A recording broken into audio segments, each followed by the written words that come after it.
கவலை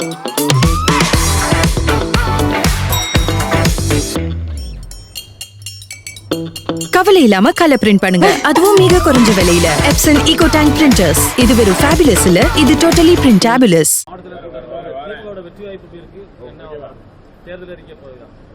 உறுதிப்படுத்தப்பட்ட வெற்றிலா அது தமிழ்நாடு முழுவதும் எல்லா மக்களுமே எப்போ தேர்தல் வரும் மாண்புமிகு முதல்வருக்கு நன்றி கடனாட்டு வாக்களிக்க வேண்டும் என்று உறுதியாக வாக்காளர்கள் தெளிவாக இருக்கிறாங்க.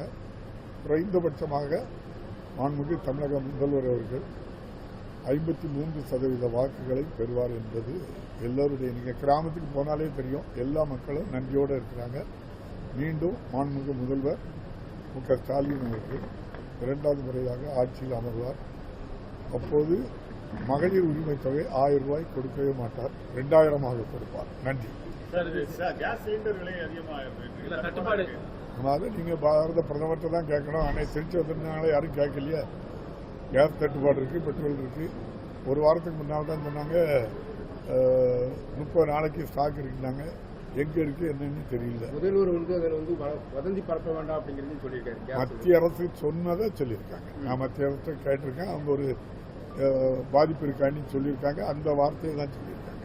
அது நம்ம கட்டுப்பாட்டில் இல்லை, அவங்க கட்டு. பாரத பிரதமர் வரும்போது அன்னைக்கு மீட்டிங்ல வந்து திமுக இதில் வீழ்ச்சியாகும் அப்படிங்கிற மாதிரி சொல்லியிருக்காங்க. அவங்க ஆசையா இருக்கலாம், அது நடக்காது தமிழ்நாட்டில். நன்றி, வணக்கம்.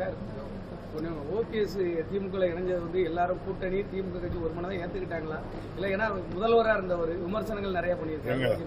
அவங்கள எவ்வளவு அவமானப்படுத்துறாங்க.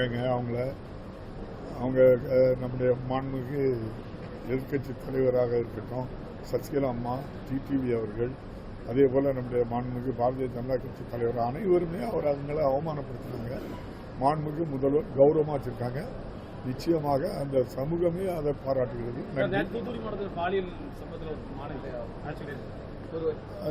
இந்த சம்பவம் மிக ஒரு மிருகத்தனமான செயல், மிக வன்மையாக கண்டித்து மாண்புமிகு முதல்வர் அவர்கள் கடும் நடவடிக்கை எடுத்து சட்டத்தின் முன் நிறுத்தி சரியான தண்டனை வழங்குவார்.